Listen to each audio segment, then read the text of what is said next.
think the most important message that I have is to remember that you, and I'm speaking to you watching this film, you make a difference. You as an individual make a difference. What you do each day actually is affecting what's going on in the world each day. So your life matters, you matter, and use your life wisely.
The Western diet, unfortunately, is associated with the development of some pretty serious diseases.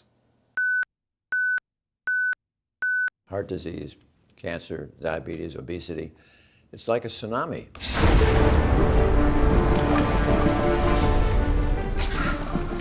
Cardiovascular diseases are the #1 cause of death. Around the globe, more than 17 million people die of a heart attack or stroke per year. The number of cancer cases is rising dramatically.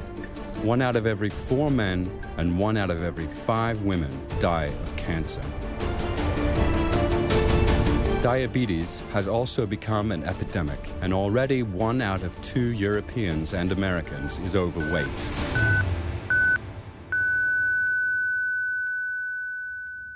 The interesting thing is that all experts would agree that the cause of this tsunami really is our lifestyle. And the fascinating thing is that the major driving force within that lifestyle creating these illnesses is our dependence on animal nutrition. And I think this idea needs to be conveyed to people, that there is a strong association between the Western diet, high in animal foods, processed foods, protein, fat, and so forth, and diseases. People have to know that that really is true.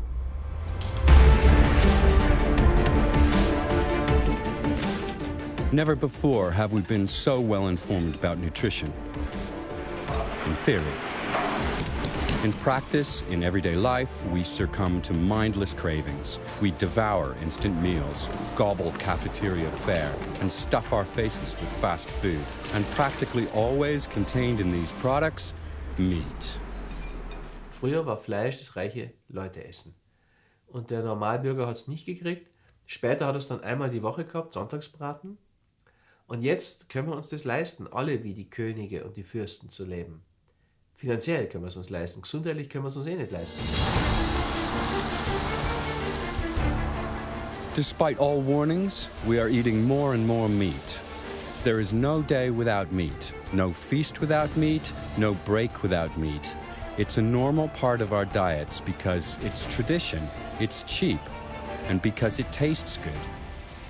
My diet for 65 years was the SAD diet, the standard American diet. I ate meat and chicken and fish and fowl and lots of butter and anything that tasted good.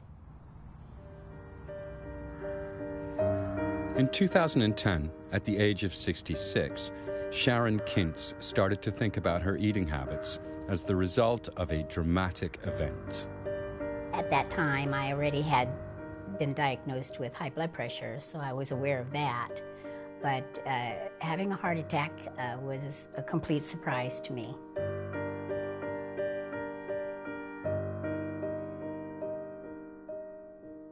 The only symptoms that I had leading up to that was heaviness in my arms, pain in my jaw, and I would be tired, more tired than usual. This health nightmare put Sharon Kintz in the intensive care unit.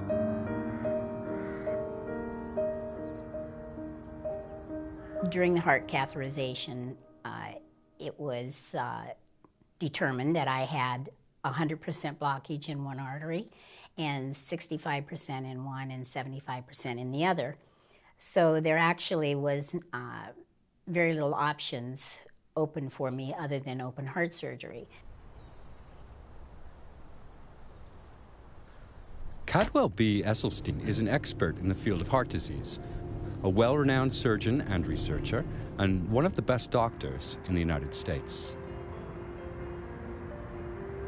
Today, the 82-year-old directs the Cardiovascular Prevention and Reversal Program at the Cleveland Clinic Wellness Institute in Ohio. Back in the 1980s, Dr. Esselstyn had already begun questioning the methods for treating heart disease. They only combated the symptoms, but didn't get rid of the cause. Intensive research led him to the conclusion, our cardiovascular diseases are caused by our eating habits. When we look at this cause of heart disease, let's not be confused to blame it on genes, or just blame it on somebody's age, or blame it on the luck of the draw. Heart disease is a foodborne illness, and we now know that every time certain foods will pass your lips, you will further endanger and injure the endothelial cell capacity to make nitric oxide. Endothelial cells are crucial to our blood vessels and heart. They line our blood vessels and produce protective nitric oxide. And nitric oxide has these marvelous functions of keeping your blood flowing smoothly. It's the strongest vasodilator in the body. It also protects you from getting hypertension because it keeps your artery wall from getting stiff, inflamed, or thickened. And most importantly, a plentiful normal amount of nitric oxide will prevent you from ever developing blockages or plaque. Scientists know that cardiovascular disease starts with progressive damage to the endothelial cells. This is precisely where our diets come in. The excessive consumption of animal-based or processed foods damages our endothelial cells. Regular consumption of these products increasingly diminishes the protective nitric oxide supply in our blood vessels.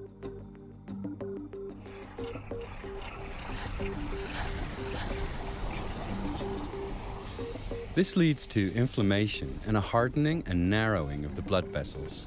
These can have life-threatening consequences, like heart attack or stroke, or cause arteriosclerosis.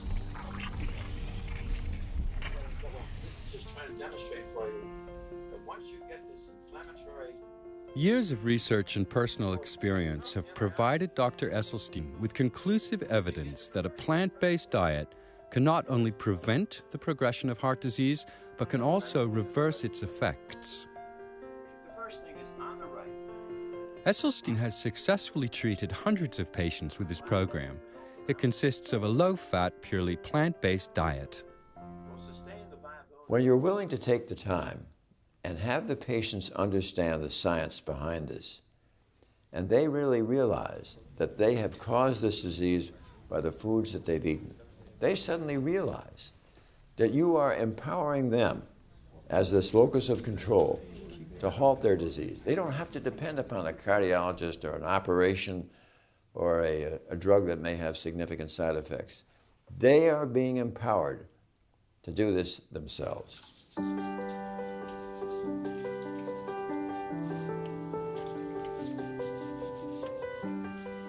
With Dr. Esselstyn's help, Sharon Kintz, too, completely restructured her diet, doing away with all animal products. She turned down the heart surgery recommended to her by her doctors. Sharon Kintz decided to use food as medicine.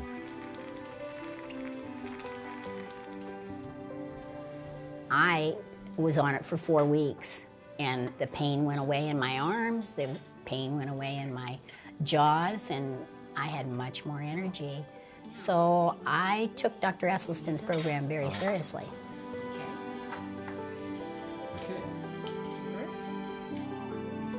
When Sharon Kintz was first diagnosed, she could hardly walk anymore. And nearly 2 years after her treatment with Dr. Esselstyn, she is physically fit again. And she has fulfilled one of her dreams. In 2012, at the age of 68, she successfully took part in a half marathon for the first time in her life. I know people are cramped for time, but you're talking about your health. If you want to live a long, healthy life and be able to contribute something, then you have to take care of your body. In order to do that, you have to, in my opinion, eat plant-based.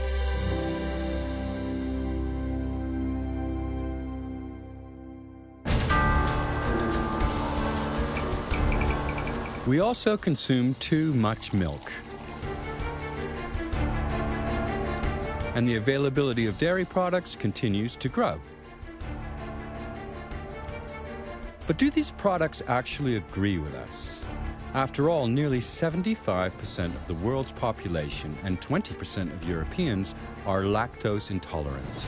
In other words, unable to properly digest dairy products.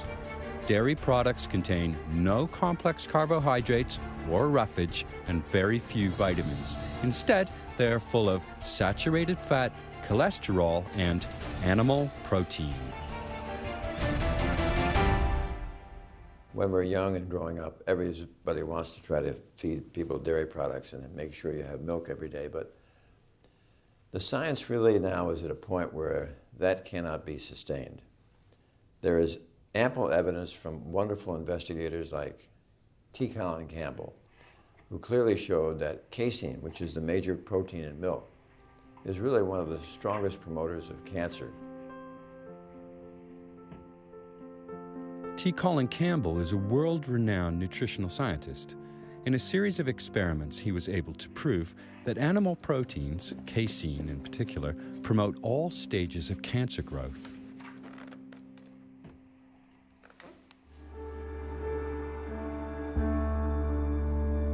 In experiments, rats were given carcinogenic substances. Afterwards, half were fed a 5% casein-enriched diet, and the other half 20%. 20% roughly corresponds to the amount consumed in Western diets.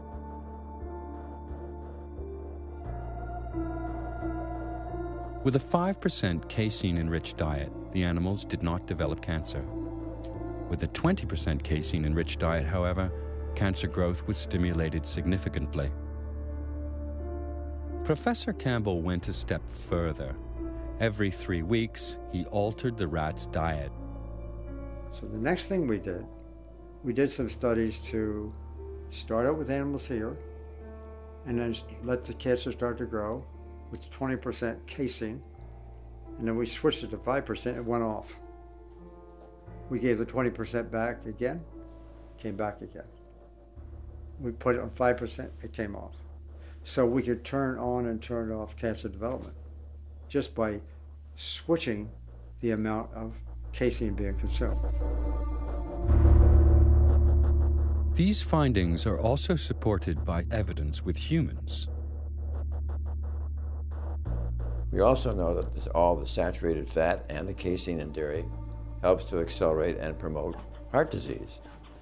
And then we have this whole problem of fractures in the elderly. So here we have this problem of increasing cancer, increasing heart disease, and increasing fracture. Not a good thing. Dairy really should be out. Es wird sehr viel darüber diskutiert, dass wir ohne Milch nicht genügend Kalzium aufnehmen. Kalzium ist wichtig für die Knochenstabilität, soll Osteoporose vorbeugen, aber Untersuchungen von Menschen, die überhaupt keine Milch und keine Milchprodukte verzehren, zeigen, dass dort die Osteoporose-Häufigkeit sehr viel geringer ist als bei uns. And dairy also has, and there's good evidence for this, it has some allergenic properties. It tends to be associated with allergies, either directly associated or enhancing the allergies coming from another source. And so we see things like, in the case of teenage boys, we get this acne. They get this acne sometimes, this skin problem. A lot of that is due to their consumption of dairy. Stop dairy, goes away.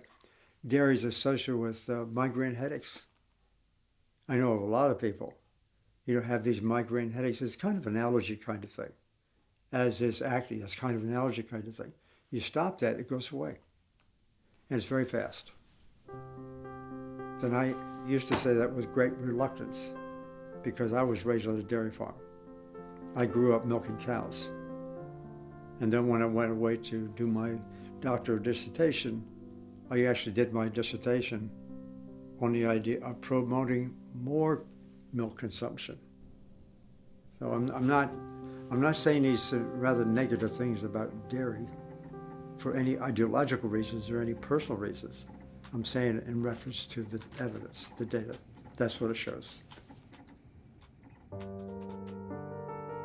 The excessive consumption of animal products, such as meat, fish, dairy products, and eggs, puts a strain on our bodies. That was also what Frankfurt-based physician Lothar Wendt found in his research. Mein Vater Lothar Wendt hat erstmals 1949 das Konzept der sogenannten Eiweißspeicherkrankheiten formuliert. Das haben wir in den Jahren später weiterentwickelt und die Kernthese lautet, dass das zu viel an tierischem Eiweiß in der Ernährung krank macht.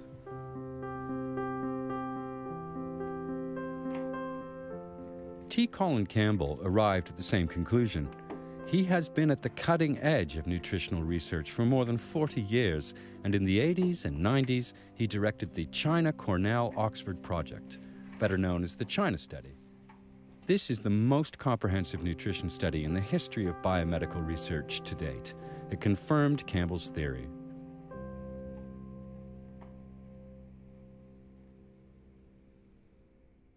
We tend to want to consume protein, which means we want to consume meat, because that supposedly makes us strong. It makes us healthy. That's been an old story for a long time. But in reality, as we put more and more protein or meat into our diet, we see these diseases start to appear. The China Study, as well as numerous other studies, demonstrate one thing above all. The higher the consumption of animal products, the greater the frequency of heart disease, cancer, diabetes, and countless other chronic diseases. Even small amounts of animal products can have a negative effect on our health.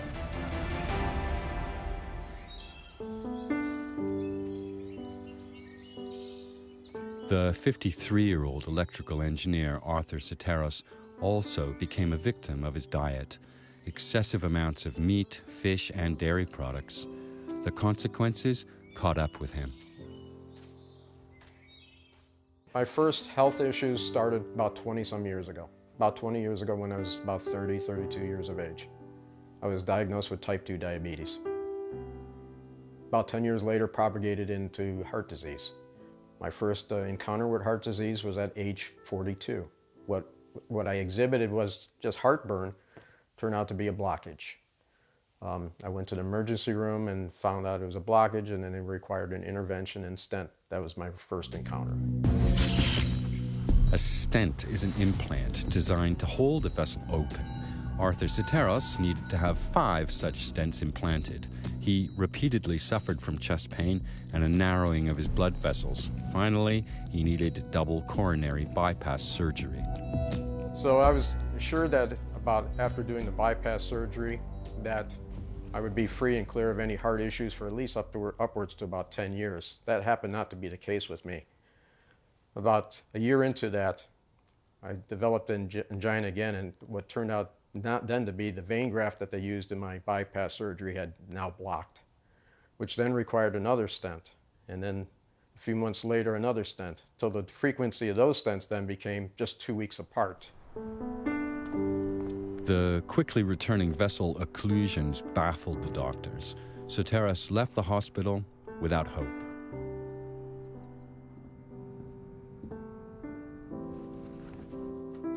I wept and I cried like a baby because I wasn't ready to die. And I cried out to God for some options. I think God saved my life. I think it was God's mercy and grace that actually gave me options and set my path straight and pointed me in the direction of plant-based.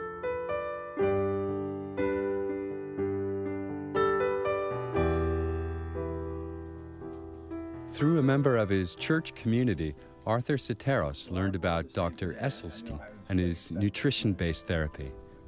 He consulted the doctor, and with his help, he restructured his entire diet.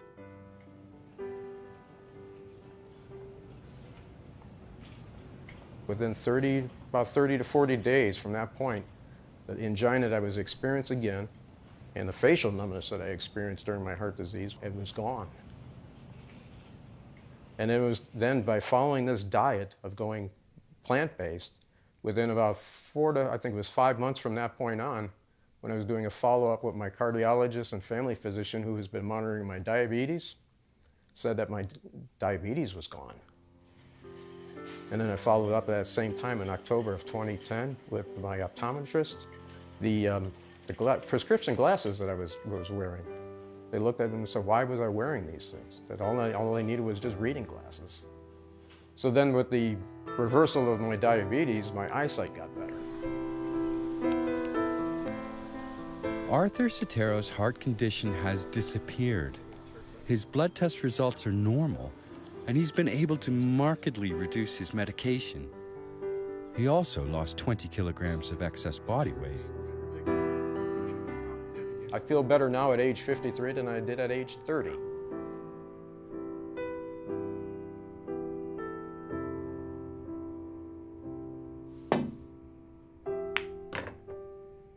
Through the years, I've had lots of students, a lot of colleagues, plenty of money to do all kinds of research. And I found out that what I believed early was wrong. That a diet that's high in animal-based foods is a problem. A diet that's high in processed foods is a problem. Many different ways. The only solution is a whole food plant-based diet. It's that clear. And when people use that, they not only prevent future disease, they actually are able to cure existing disease in people who have a disease.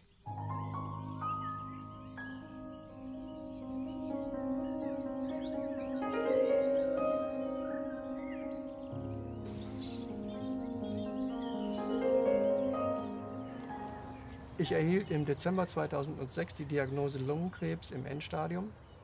Metastasen hatten sich gebildet, die Lymphknoten waren befallen, der Tumor wurde entfernt, die Lymphknoten ebenfalls. Danach wurde mir eine Chemotherapie empfohlen, die habe ich abgelehnt. Stattdessen habe ich einen Arzt konsultiert, der die Heilung mit pflanzlichen Mitteln bevorzugt.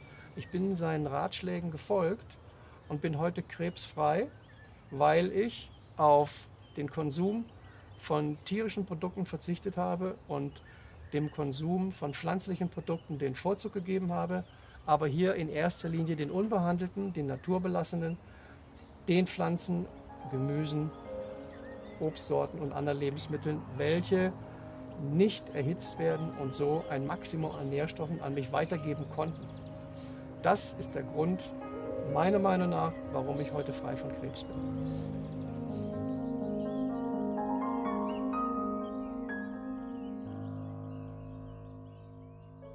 My wife, Karen, was diagnosed with a serious kind of cancer, stage 3 melanoma.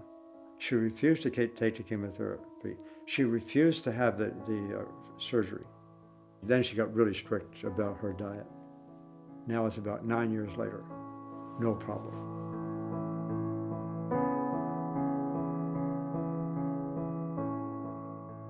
Die pflanzlichen Lebensmittel sind deshalb vorteilhaft, weil sie bestimmte Substanzen enthalten, die wir in tierischen Lebensmitteln überhaupt nicht finden. Zum Beispiel Ballaststoffe oder auch sekundäre Pflanzenstoffe. Wie der Name schon sagt, werden diese Substanzen von den Pflanzen synthetisiert. Und man weiß heute, dass gerade die sekundären Pflanzenstoffe einen erheblichen günstigen Einfluss auf unsere Gesundheit haben. Plant-based foods give us sufficient protein and healthy fats. They are rich in complex carbohydrates and antioxidants, as well as certain vitamins, trace elements, and enzymes. Plant-based foods contain what humans need for a healthy diet. Das Problem ist generell, dass eben auch mit gesundheitsschädlichen Produkten wie Fleisch, Milch und Eiern eben sehr viel Geld verdient wird. Und dass diese Firmen und Konzerne natürlich Profit erwirtschaften wollen, ist klar. Und die wollen auch so viel Produkte wie nur möglich verkaufen. Auf der anderen Seite gibt es keine Interessensgruppe, die Wert darauf legt, die Leute gesund zu erhalten. Wer hat ein finanzielles Interesse daran, dass die Leute gesund bleiben? Keiner. Die Medizinindustrie, die verdient daran, dass sie die Leute therapieren können. Nur an kranken Leuten kann die Medizinindustrie Geld verdienen. Auch die Pharmaindustrie verdient nur an kranken Menschen. We have a big industry that obviously supports the livestock industry and the egg industry and the dairy industry. It's just a huge industry. And unfortunately, they have infiltrated the academic community. They've also infiltrated the government. And I know both because I'm in academia, that's been my entire life. I see what they do. Maybe they bring some money to have some research done. Also in the policy area, I spent about 20 years in national policy development. I was on expert panels for the government. And so we were doing things. And we have committees. And unfortunately, the industry is so powerful that they, in many cases, are controlling who's going to be on the committees. They have too much money for the politicians. Das ist zwar alles legal, aber fair gegenüber dem Verbraucher ist es nicht.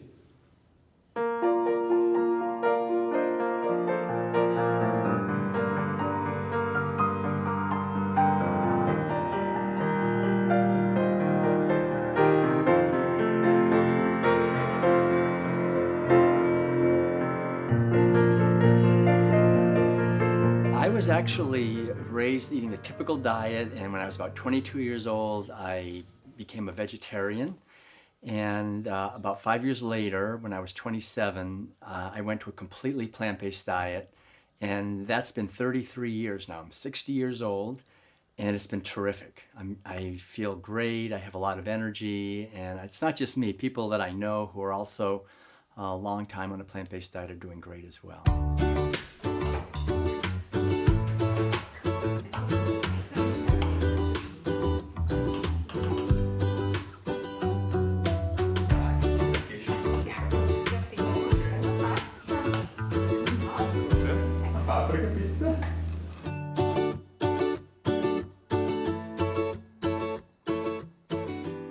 The seismic revolution in health is just not ever going to occur from inventing another pill or a drug. It's not going to come from inventing another procedure or an operation. But the seismic revolution in health can come about when those of us in the healing profession are able to share with the public what is the lifestyle that would protect them from these chronic, common, killing diseases. And the way we do that really was be at the top of the list is to show them about plant-based nutrition.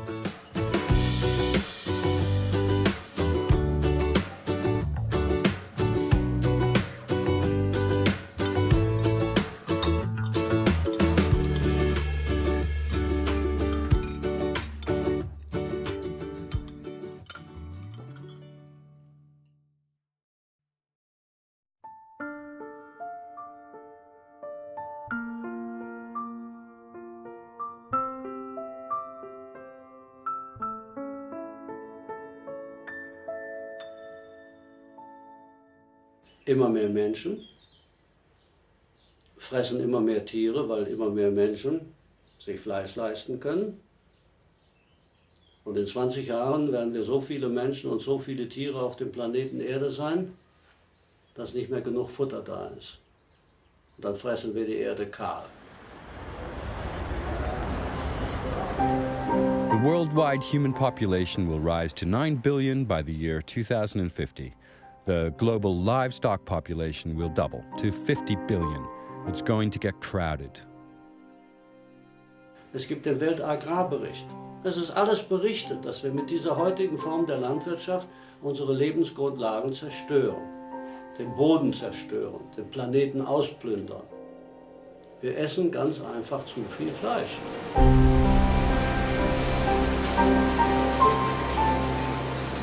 The growing consumption of meat accelerates climate change and species extinction. It damages the soil, water, and air, and it spurs global starvation. Appetizing, vacuum-packed portions of meat suggest none of this. Most of the grain that's being grown on the planet is not going for food for human beings.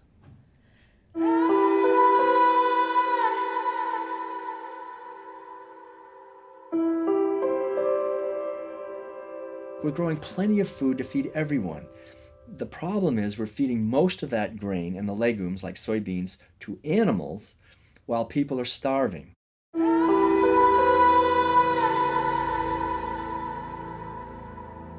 Worldwide, 1.8 billion people are starving. Every 6 seconds, a child dies of malnutrition. That's nearly 15,000 children a day. A sign of poverty, not for the poor, but for the rich. Only 2% of the soya in the United States is being eaten by human beings. About 70% goes for animal feed. About 28% is going for biofuel, diesel made from soya bean. So it's meeting the hunger of profits, not the hunger of people.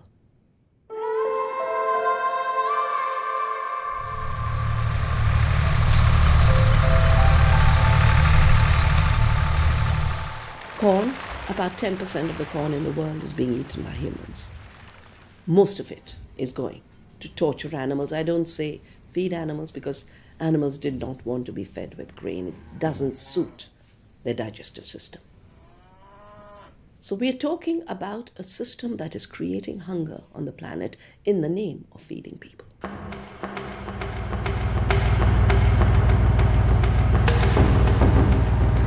Currently, 1 out of every 3 seeds of grain harvested in the world is used as animal feed.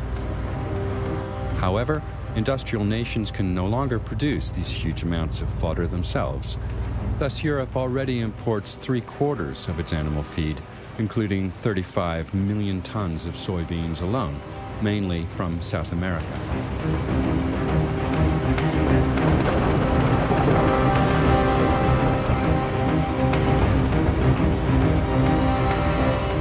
The land used for growing this feed does not consist of empty fields, but valuable rainforests forced to yield to the monocultures of the agricultural corporations.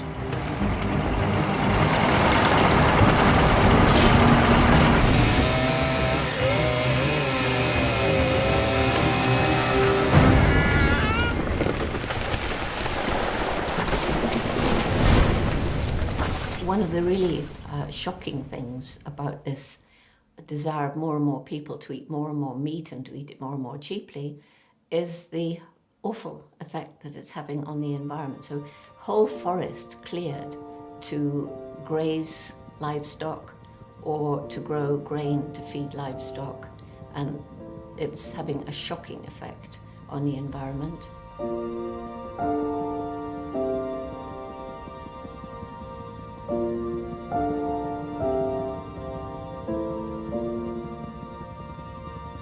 Because of this practice, over the past 2 decades, roughly 20% of the worldwide largest rainforests in the Amazon basin have been destroyed forever.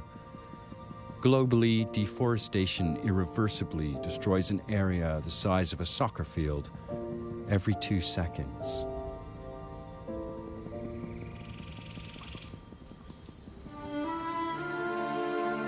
And this, although tropical rainforests are among the Earth's most valuable treasures.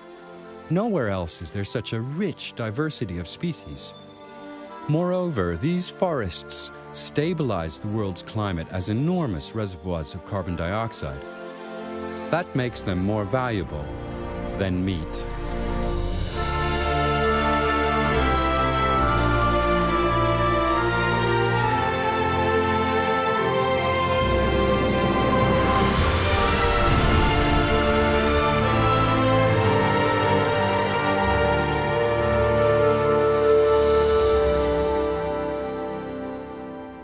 Es gibt ja Berechnungen, wie klimaschädlich ein Kilogramm Fleisch ist. Nehmen wir mal ein Kilogramm Rindfleisch, dann sind das in etwa 12, 13 Kilogramm CO2. Wenn man das mal umrechnet in Autokilometer, wenn ich einen kleinen Pkw nehme, dann kann ich etwa 100 Kilometer fahren. Das entspricht dem Kilogramm Rindfleisch. Bei Geflügel und Schwein ist es ähnlich. Dort sind es dann 50 Kilometer, die einem Kilogramm Schweinefleisch oder Geflügelfleisch entsprechen. Nimmt man da Gemüse, da landet man bei 600 Gramm. Das sind also dann ein paar Kilometer nur. Da sieht man schon, wie klimaschädlich letztendlich die Tierhaltung ist oder wie klimaschädlich mein Fleischverzehr ist. Also wenn ich was fürs Klima tun will, sollte ich natürlich weniger Auto fahren, aber ich sollte genauso auch weniger Fleisch essen. Among the side effects of the meat and dairy industry is the production of methane gas. It is primarily generated in the stomachs of ruminants like cattle. Experts estimate that methane is 25 times more detrimental to the climate than CO2. An even greater concern than methane is nitrous oxide, which is nearly 300 times more harmful to the climate than CO2. It is released through the use of synthetic fertilizers.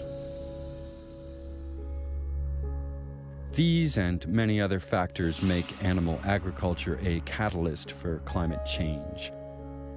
There are increased reports of a new drought of the century or a new flood of the century, a new storm of the century, or the progressive melting of the glaciers and the poles.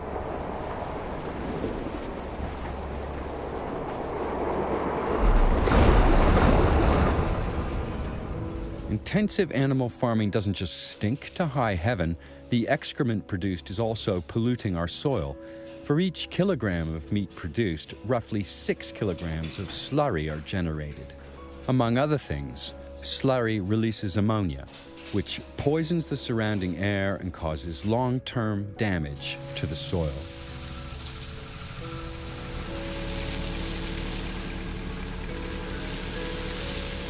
Not only that, slurry and its nitrates also threaten our drinking water, of which we need inordinate amounts to make animal products.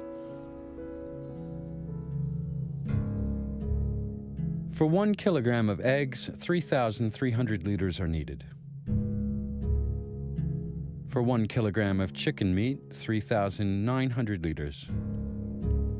For 1 kilogram of pork, 4,800 liters. For 1 kilogram of cheese, a whopping 5,000 liters. And an all-time high of 15,500 liters are needed to produce 1 kilogram of beef. Plant production has a much better track record. Cultivating 1 kilogram of grain requires 1,300 liters of water. A farmer needs just 900 liters for a kilogram of potatoes. And a kilogram of apples barely requires 700 liters of precious water.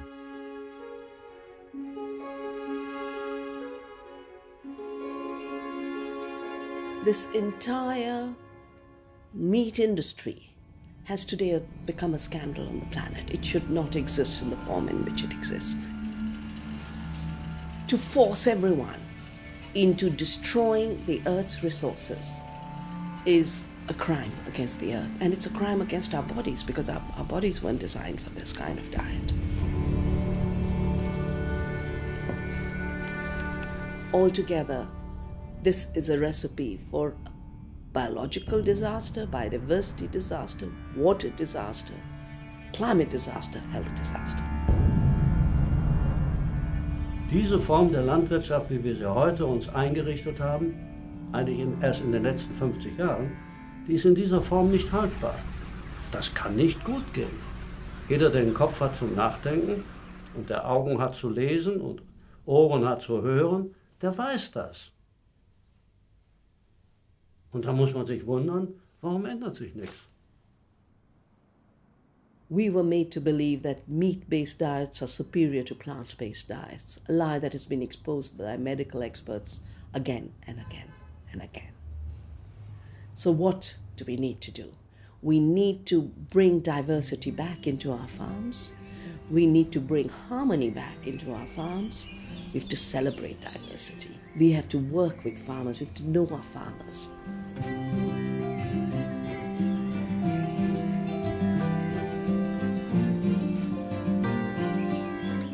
We have to start realizing food is what keeps the world going.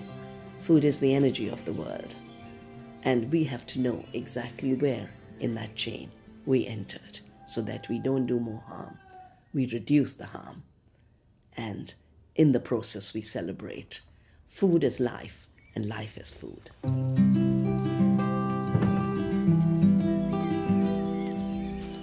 Through its way of life, the Langerhorst family in Upper Austria exemplifies the practice of farming without monocultures and intensive animal husbandry. It's been running a vegan organic farm with mixed cultivation and permaculture for more than 40 years. The family grows vegetables, fruit, berries, and nuts and avoids animal-based and chemical fertilizers, using green manure, plant-based compost, rock flour, mulch, and wood ash.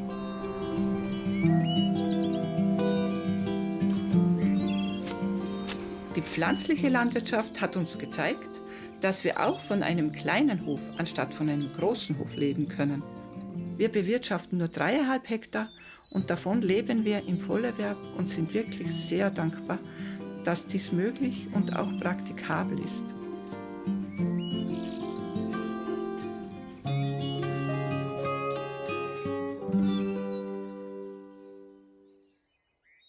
Wenn man sich möglichst umweltbewusst ernähren will, dann sollte man natürlich möglichst viel pflanzliche Kost zu sich nehmen. Regionalität, Saisonalität und natürlich ökologische Produkte bevorzugen. Dann wird eine runde Geschichte draus.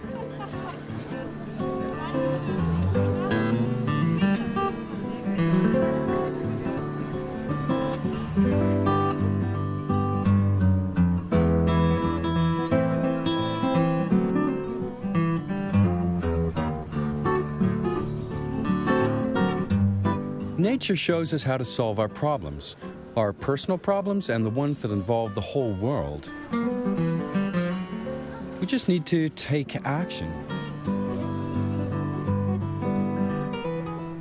If we look at the chances according to human possibilities, human intelligence, human longing for good, decent food, I think the chances are extremely high that we could all live on a good, healthy, organic, plant-based diet.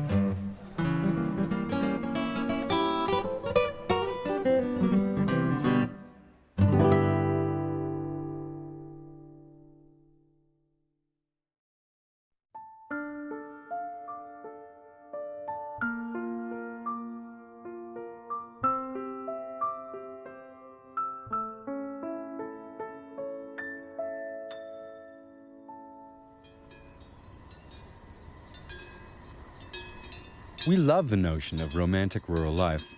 Happy animals in a healthy environment, well provided for by Mother Nature.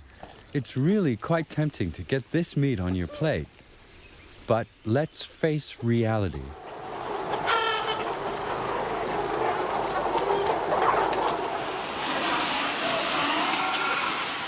Seinerzeit hat er so ein paar 10 Stickel Viech gehabt, heute haben es Tausende oder Hunderte. Das heißt, dieser Bezug zum Tier ist nicht mehr da. Es ist halt einfach wirklich nur mehr Ware.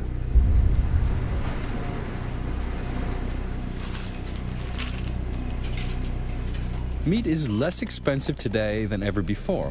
a cheap product. About 98% comes from factory farms, where conditions are beyond imagination. Rarely in the past has the term industry smacked of a contempt for life as it does today. In der intensiven agrarindustriellen Haltung werden die Tiere nicht mehr als Individuen gesehen, sondern als bloße Produktionsmittel, gleichsam wie Blechdosen, Autoersatzteile oder lediglich als Gebrauchsartikel mit dem Ziel höchstmöglichen ökonomischen, sprich wirtschaftlichen Gewinns.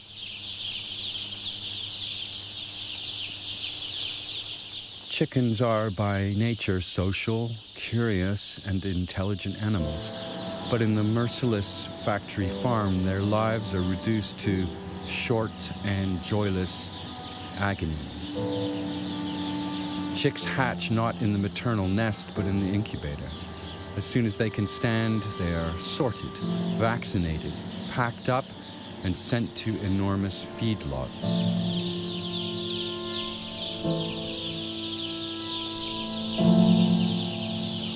In these animal prisons, they reach slaughtering weight in record time, never seeing daylight and under extremely crowded conditions.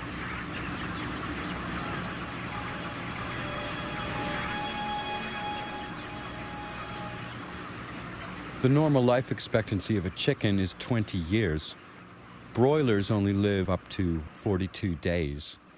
During this brief lifespan, they must gain roughly 2 kilograms. No organism can withstand such brutally rapid growth.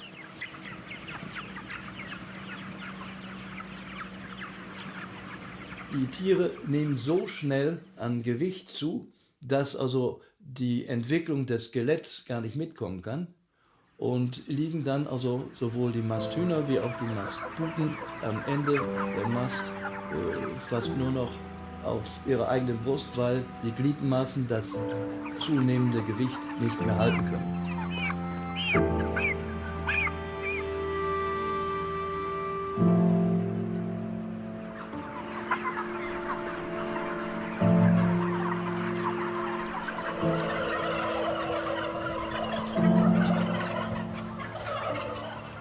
Some animals don't survive this abnormal growth. They can't drag themselves to the feed and water troughs. Others die of breeding-induced cardiovascular diseases. They succumb to stress or fall victim to cannibalism.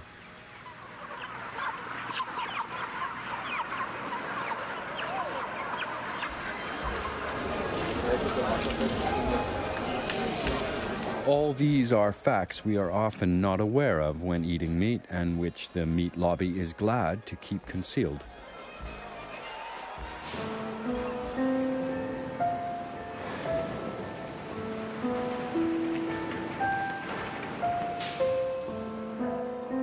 This is a mother sow. This highly intelligent and extremely sensitive animal spends most of its life in crates, in cages hardly any larger than themselves. Instead of straw, they lie on bare concrete. Sie sind bewegungsmäßig derartig eingeschränkt in sogenannten Käfigen, dass sie nur 20, 30 Zentimeter vor und 30, 40 Zentimeter zurück sich bewegen können, sich zwar hinlegen können, aber ansonsten sich nicht drehen können. Die Sauen in der modernen Schweinehaltung sind die ärmsten Schweine im wahrsten Sinne des Wortes.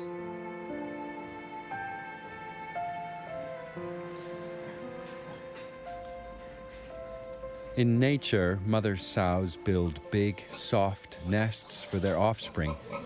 In factory farms, however, this isn't possible.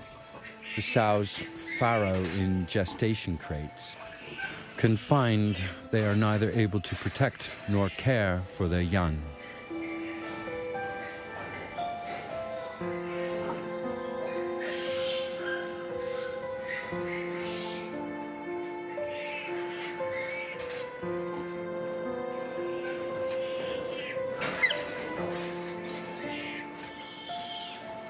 Not long after birth, the piglets' tails are docked as a precaution against cannibalism. In addition, male piglets are castrated by ripping out their testicles. Everything without pain relief because an object's pain doesn't matter.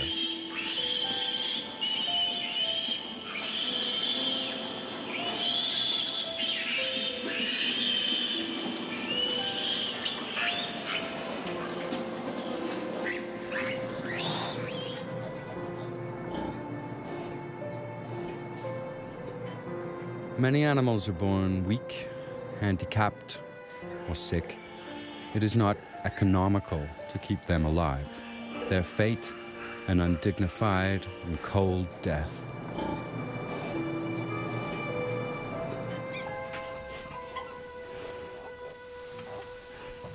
In the agonizing lack of space, the immobilized mother sows sometimes crush their own offspring.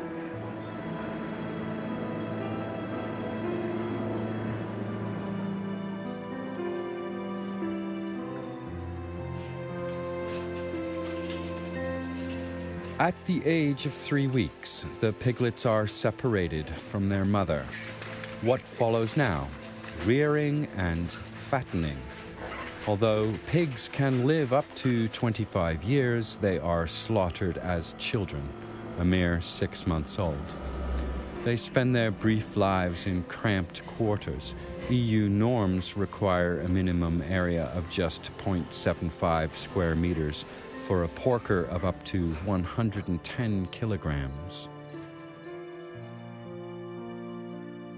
As many as 10% of the animals do not survive these conditions.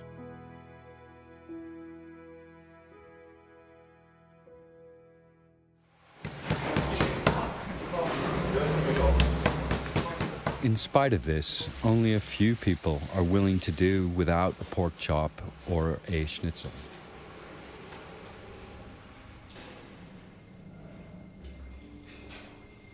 And cattle fare no better. Many animals spend their lives in narrow stalls, the lucky ones in open pens. Many, however, vegetate in tether stalls.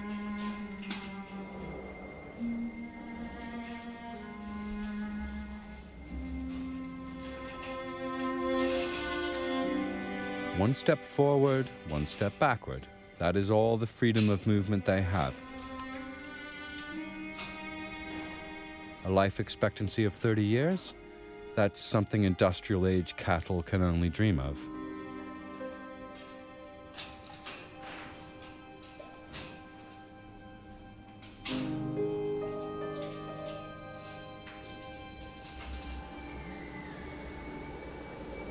Heutzutage gibt es also riesen Herden.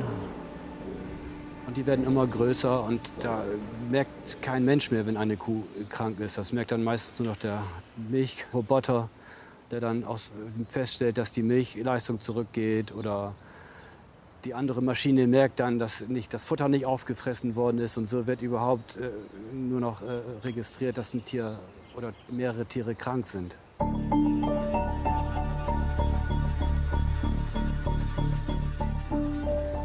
Infections are one of the biggest problems in factory farms. The crowded conditions promote the rapid spread of bacteria. Overbreeding, a lack of hygiene, and ignoring natural needs put a huge burden on the health of the animals. The only antidote the industrial meat producer knows is the massive administering of drugs. Up to 3/4 of all antibiotics end up in factory farms.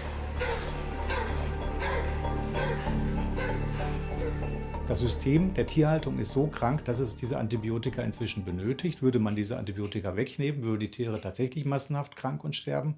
Das heißt, das ganze System ist in sich eigentlich völlig krank. The routine and improper use of antibiotics in factory farms presents a big health risk, not just for the animals. Because more and more bacteria strains are becoming resistant, which renders antibiotics ineffective. If these antibody-resistant bacteria infect humans, we get sick too. But often medication no longer works. Globally, more than 700,000 people die from infections because the bacteria they have consumed has become resistant to antibiotics.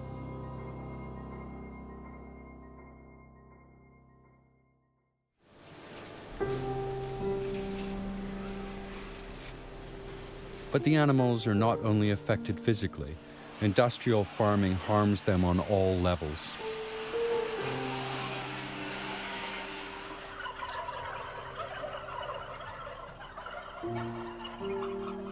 Seit Bestehen der Menschheit hat es kein derartiges Maß an Tierquälerei gegeben wie in unserer Zeit. Das gilt sowohl für die Quantität wie auch für die Intensität.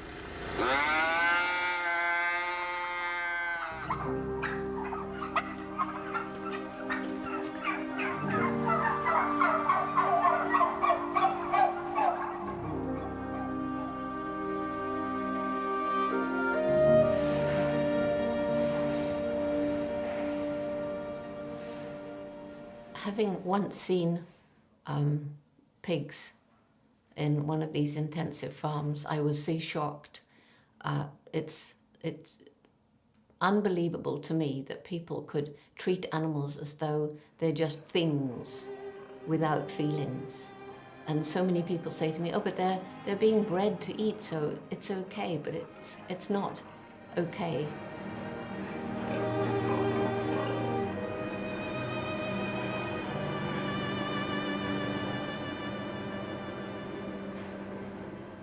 There's a lot of animal abuse in research, in education, in circuses and rodeos and zoos, but factory farming is the worst. If you summed up all the pain that we cause animals, the pain and suffering from industrial food preparation is far greater than all of the pain in any other venue combined. So it's really the worst. It brings out the worst in human beings, and it makes animals suffer greatly. They not only suffer their own pain, but they also feel the pain of other animals at these horrible factory farms.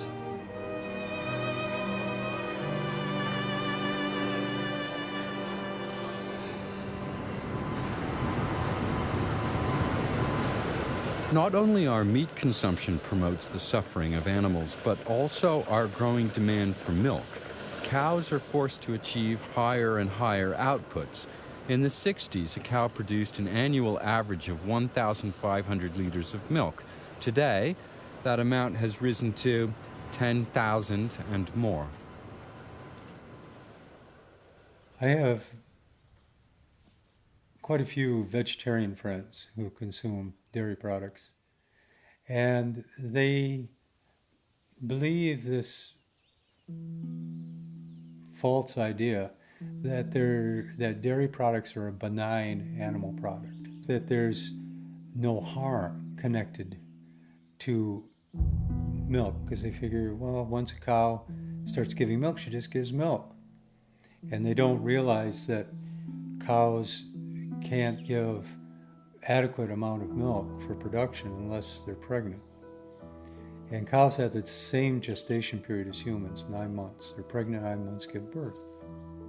Within 24 hours, maximum 72 hours, you take the calf away from the cow because you need the milk for production.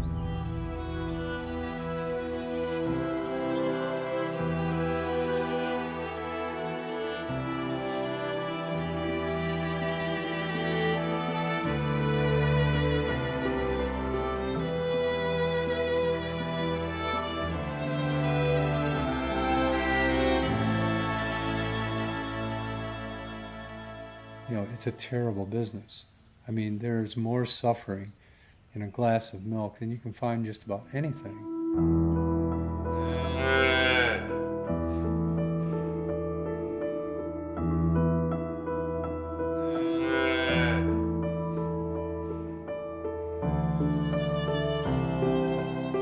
The calves will, bawl and bawl and bawl. The cows will they'll look for them. Cows will often mourn their children for days or weeks.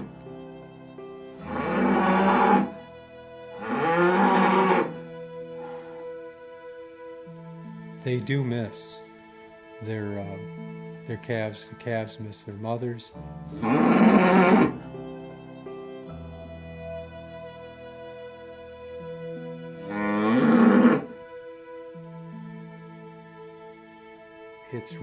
It's a heartbreaking thing to watch.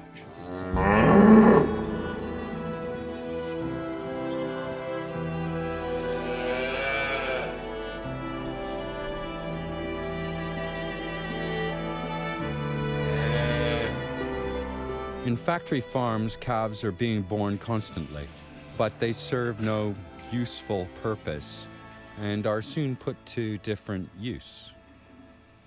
Let's say a cow is alive for 4 years. She'll have 4 calves. Just genetic roulette. 2 are going to be male, 2 are going to be female. The 2 males have no use to the dairy industry. They're going to go to auction within a day to 2 or 3 days after birth. You only need 1 female to replace the mom. So 3 out of 4 calves go to slaughter right after they're born.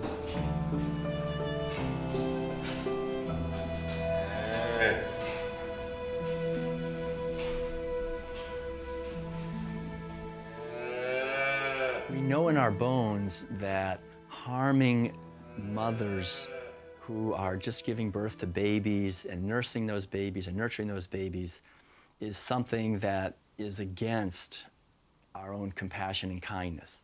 And so when we're eating animal foods, eating dairy products, that's exactly what we're doing. We're paying people to impregnate animals, steal their babies, steal their milk, and then kill them.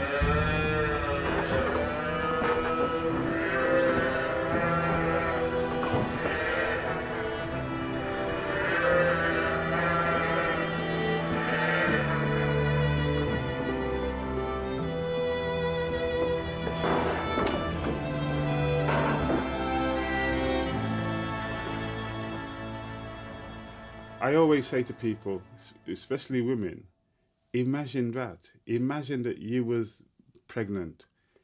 You got your breast ready to give milk and somebody took your baby away and then, you know, another animal came and took your milk. It's almost, for human beings, it's almost impossible to imagine. But that's what many animals go through. And some people think, oh, goat's milk is better than cow's milk. Well, the goat is also a living thing. The goat also produces milk, not for human consumption, but for the consumption of a little baby goat. And that's who the milk should go to.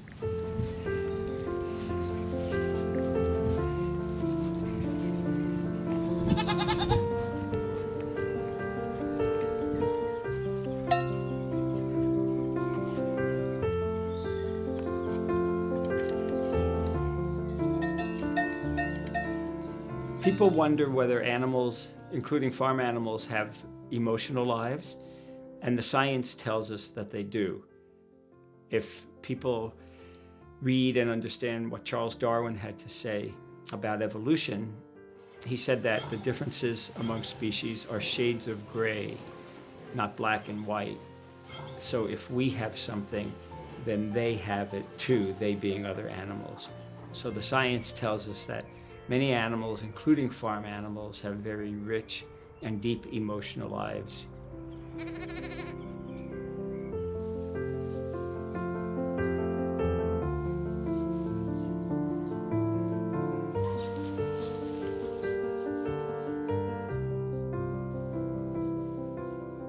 The main thing is that, you know, these farm animals, when you know them as individuals, they're just wonderful. I mean, there's nothing like hearing the whicker of a horse when you come and he's pleased to see you, and the cows chewing the cud and the sweet breath that they have out in the fields, and pigs. Well, pigs are as intelligent as dogs and more intelligent than most. And when I was a little girl, I used to want to have a little troop of pigs and train them and go to a circus. Well, now I know circuses are bad, but when I was a little girl, you know, pigs are amazing, just incredible.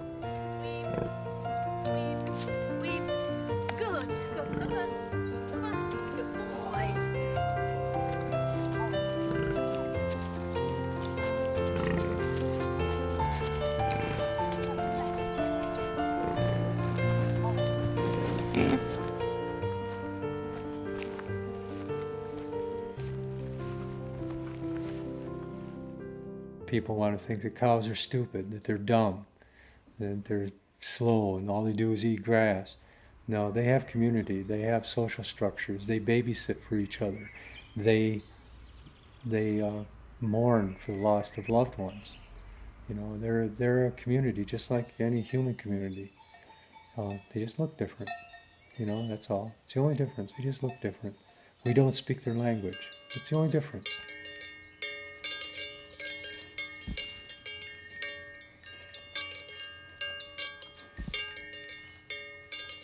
We know, for example, that chickens display empathy. They feel the pain of other chickens. We know that cows and pigs are very smart. They miss one another. They love to be around friends. Cows and pigs are extremely intelligent. They can learn very complex tasks. So I like to say that the animals who we eat are very smart and they're very emotional. They're not what we eat. So if there's an animal on the plate or at the end of a fork, it's who's for dinner, not what's for dinner. Because when we use the word who, we're referring to an animal who has a very strong inner life and subjective life.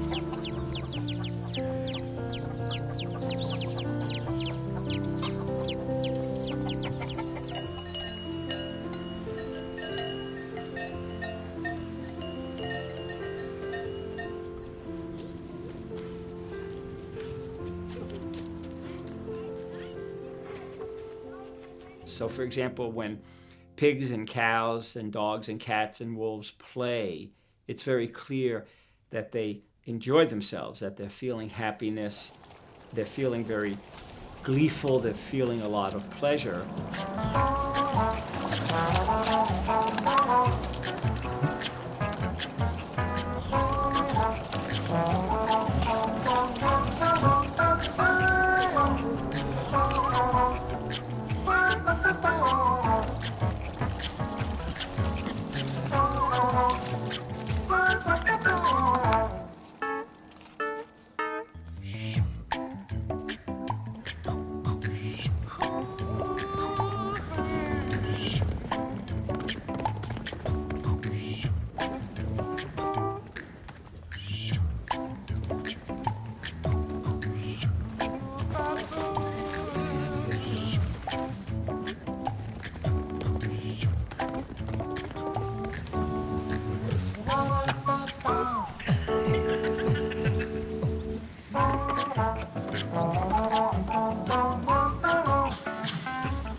Tiere sind Mitgeschöpfe. Tiere sind Lebewesen, die Gefühle haben, die es einem zeigen können, wenn es ihnen gut geht. Ich sehe das den Tieren an und sage den Kindern, guck mal, die Tiere können lachen, wenn es ihnen gut geht. Und die Tiere können ihren Kummer zeigen, wenn wir schlecht mit ihnen umgehen.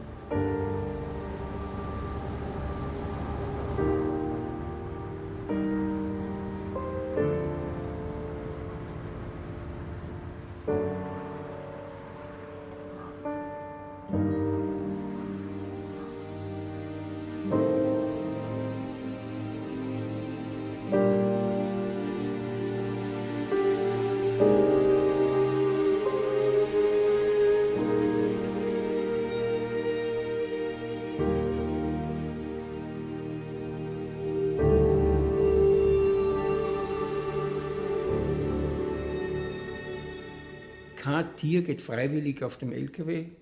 Ist in meiner ganzen Zeit, wo ich Fleisch habe, war nicht einmal passiert. Das heißt, wir haben das Viech immer mit Gewalt aus dem Stall, mit Gewalt auf dem LKW. Dann hat man das zum Schlechter geführt oder in die Metzgerei.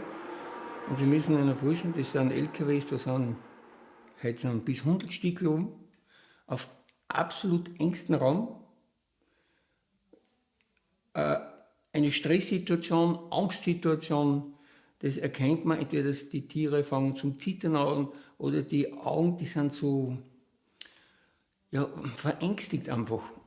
Viehtreiber, Elektroschockgeräte, Knüppel, Schweine werden an den Ohren weggezogen, Bullen werden vor die Hoden getreten, damit sie laufen, Kühe vor den Euter getreten, der Nasenring beim Bullen, falls er einen hat, wenn es schwere Bullen sind, die werden so umgedreht, dass die Nase fast um 180 Grad verdreht ist, damit die Tiere gehen. Und das ist alles mit Schmerz, das ist nicht ohne Schmerz. Mit starken Schmerzen, sage ich mal. Oder das kann man nicht anders machen, es geht nicht, es geht definitiv nicht. Man kann nicht glauben, ich habe halt Massen von Tieren und die bringe ich jetzt mit irgendwelchen guten Zurennen da auf dem LKW auf oder vom Steuer aus oder gar in die Schlachtbank. Das funktioniert nicht. Es ist immer brutal. Es ist immer brutal.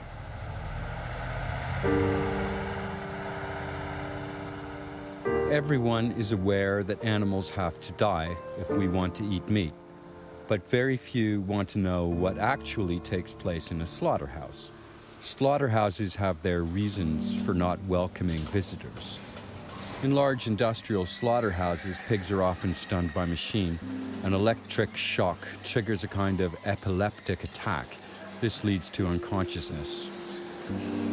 In smaller operations, stunning by electric current is generally done by hand before the animals are suspended from a conveyor and their throats slashed. Und Schweineschlachten an sich ist halt so schwierig, auch für die Menschen, weil die Tiere schreien ohne Ende. Sie schreien ohne Ende. Das hört sich an, ich habe früher immer gesagt, als wenn kleine Kinder schreien. Warum schreien kleine Kinder? Weil sie Angst haben. Bei den Tieren ist das nicht anders.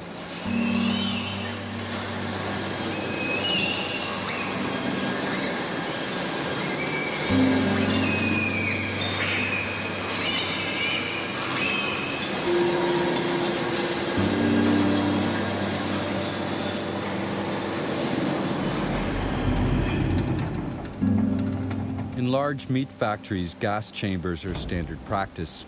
The pigs are herded into a gondola and lowered into a chamber where they are gassed with a mixture of carbon dioxide and air, leaving them unconscious.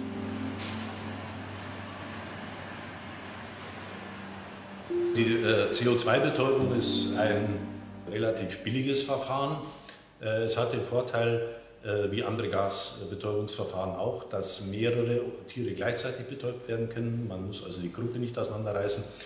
Der deutliche Nachteil des CO2 ist allerdings, dass die Tiere doch ein Erstickungsgefühl über doch einen ganz erheblichen Zeitraum haben, von 15 bis 20 Sekunden. Also ein Gefühl der deutlichen Atemnot. Die Tiere streben oft nach oben, man hört Lautäußerungen, sie schreien.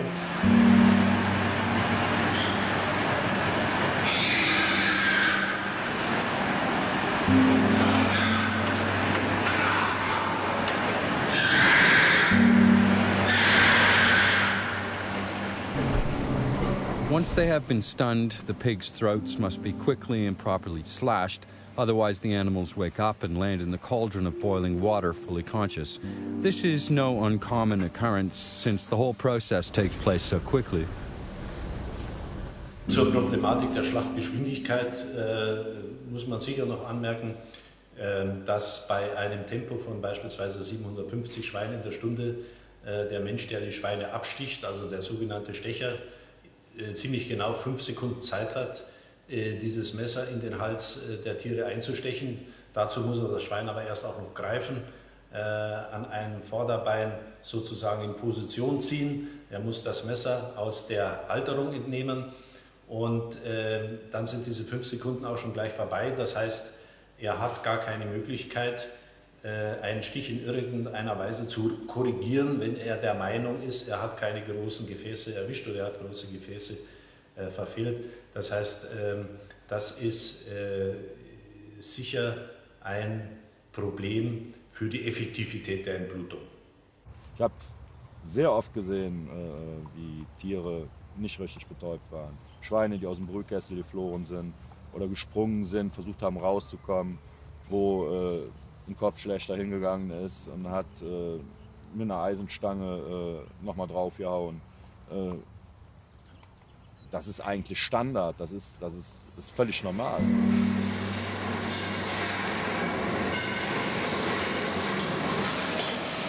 All pigs can meet this fate. Animals from organic farms are no exception.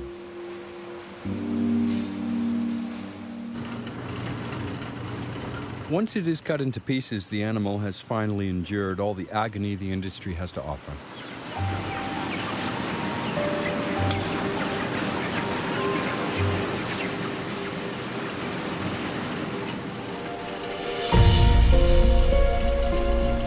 Chickens are processed fully automatically and at a high speed.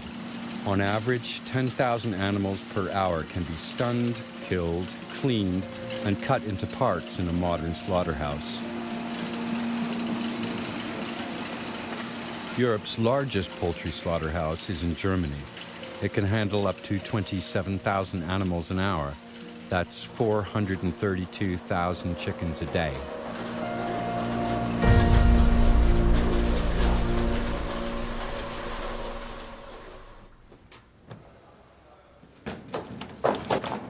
The slaughter of cattle starts with a captive bolt stunner, which has been standard procedure for decades. The animals are driven along a chute into a narrow box. Not every animal goes to its death willingly.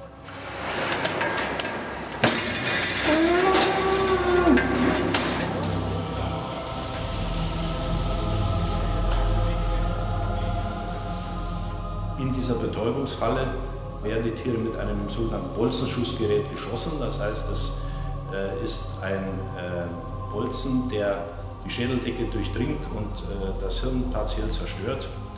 Und die Tiere brechen dann in der Regel sofort zusammen und sind also in Sekundenbruchteilen bewusstlos.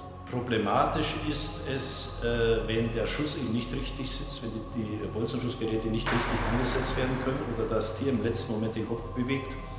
Dann haben wir sogenannte Fehlschüsse. Die Tiere sind entweder nur leicht oder gar nicht betäubt. Und das ist vom Tierschutz her natürlich kritisch, weil dann der zweite Schuss, der dann erfolgen muss, meistens auch nicht mehr richtig wirkt, weil die Schädelkapsel schon eröffnet ist und diese Druckwirkung, die beim ersten Schuss da ist, beim zweiten Schuss eben nicht mehr da ist, sodass ich dann tatsächlich Probleme kriegen kann, das Tier effektiv zu betäuben.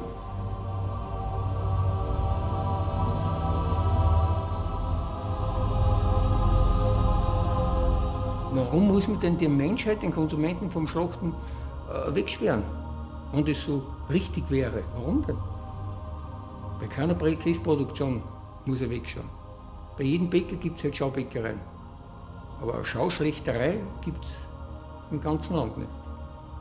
Also da hatten wahrscheinlich alle Zuschauer reihenweise umfallen.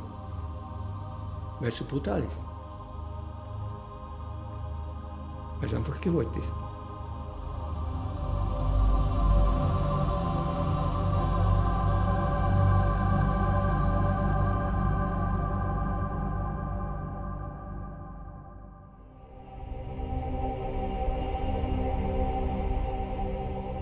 Irgendwo kommt man dann an die Grenze, wo man dann sagt, man macht es weiter oder man macht es nicht weiter. Bei mir war die Grenze halt wirklich, wir mussten Kälber schlachten und das hat sich schon gestreut beim Reinkommen. Und ja, da sollte ich halt schießen, als es drin war. Dann rollte dem eine Träne aus dem Auge und dann habe ich den Schussapparat in der Luft abgeschossen. Habe gesagt, das war's. Bin an meinem Chef vorbei, Ölstoff, den Schussapparat in die Hand gedrückt und habe gesagt, das war's jetzt. Soll meine Papiere nach Hause schicken. Ich war nichts anderes als der Auftragskiller, oder der Söldner für alle die Fleisch essen, war ich der Söldner. Das heißt, ich habe Geld kassiert, für das bringe ich die um, bringe ich Viech um. Und wenn mir das bewusst worden ist, habe ich aufgehört.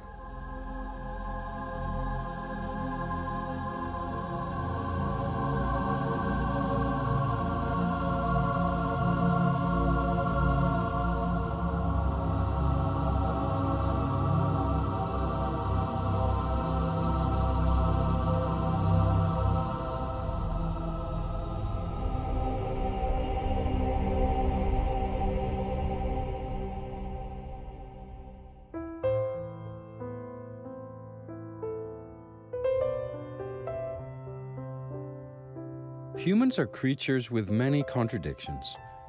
What is especially paradoxical is our relationship to animals. We can adore a pet, and at the same time, we let other animals be killed without the slightest compassion.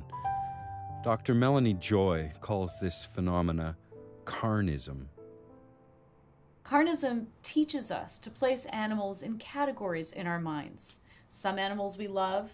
Dogs and cats are our companions, our family members, our friends, for instance. Other animals we eat. Carnism teaches us to see animals as objects. So we learn to refer to the turkey on our plate as something rather than someone. And carnism teaches us to see animals as abstractions, as lacking in any individuality or personality of their own, and instead simply as abstract members of a group about which we've made generalized assumptions. A pig is a pig, and all pigs are the same. Carnism, says Dr. Joy, is a belief system intended to prevent us from recognizing the violence and cruelty of the system behind eating animals. We suppress and deny. We ignore our head and our heart when it comes to animals that we classify as edible. Choosing one animal to eat and one animal to be a pet is just, some people call it speciesism. It's just it's a kind of racism. It's a kind of favoritism.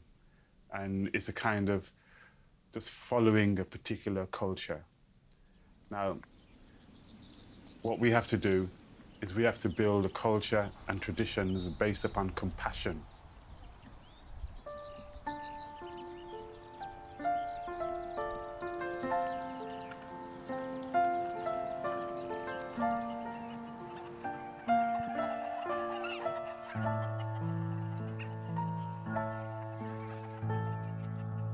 The highest form of living, the highest value, is compassion.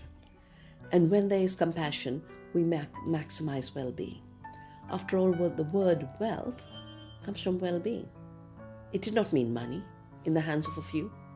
It meant well-being shared across life spectrum.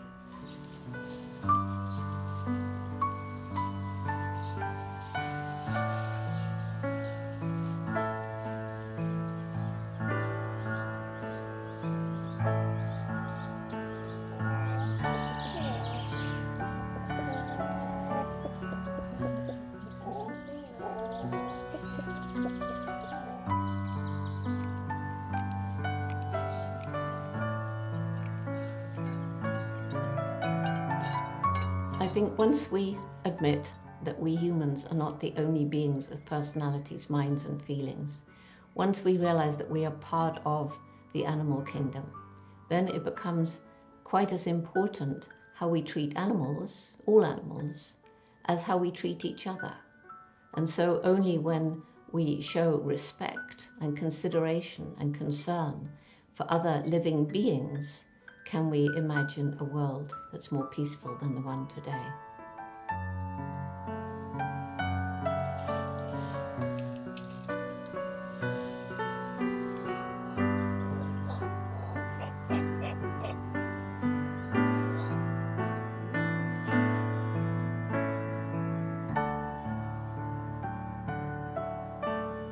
We are at a threshold where across the world people are seeking the liberation of life from this stranglehold of objectification, the view that the earth is dead matter and our beings are just objects. We have to rise in subjecthood, of an interconnected subjecthood, where no life is less important than any other life, And human beings are definitely not the emperors over the rest of life, are just one strand in that web of life.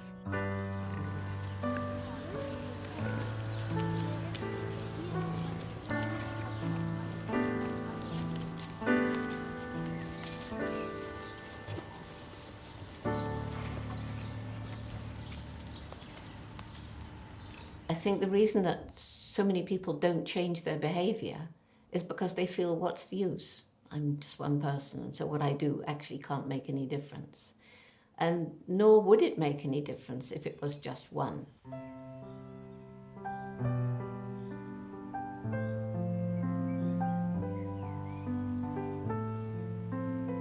But more and more and more people are coming to understand what the problems are and what they ought to be doing.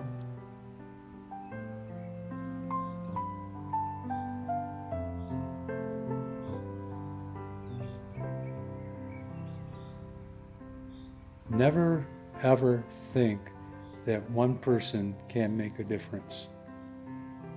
We tend to focus our energies on looking for leaders, say like Martin Luther King or Mahatma Gandhi. But they were just one person. They didn't set out in life to be a leader, and they were very humble people. It's just that circumstances in history drew them to the front.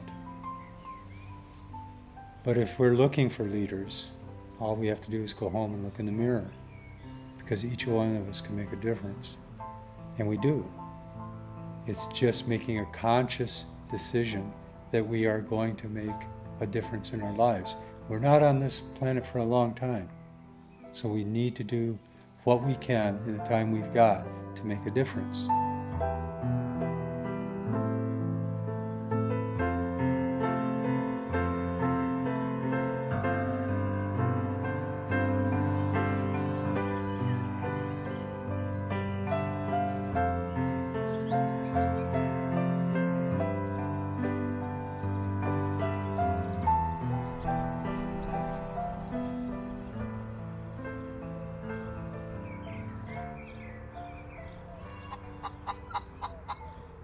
Für mich war es immer wichtig zu betonen, dass wir als Erwachsene alle Vorbilder sind. Diese Vorbildfunktion können wir uns nicht aussuchen. Wir können nicht sagen, ich will gar kein Vorbild sein, sondern wir werden als Vorbild genommen, sei es von Kindern, sei es von Verwandten, von Kollegen oder von Sportsfreunden. Und ich glaube, diese Tatsache, dass wir als Vorbild genommen werden, sollte uns dazu motivieren, dass wir uns auch vorbildlich verhalten.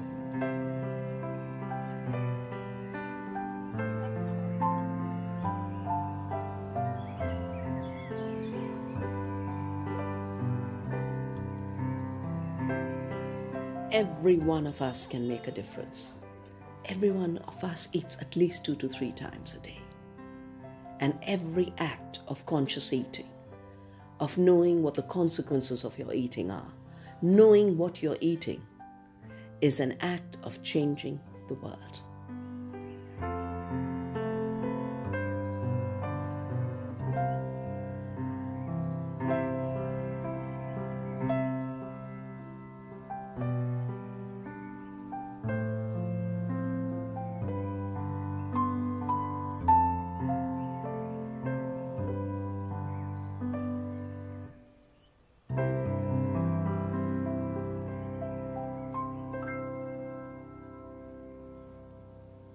I think the most important message that I have is to remember that you, and I'm speaking to you watching this film, you make a difference. You as an individual make a difference. What you do each day actually is affecting what's going on in the world each day. So your life matters, you matter, and use your life wisely.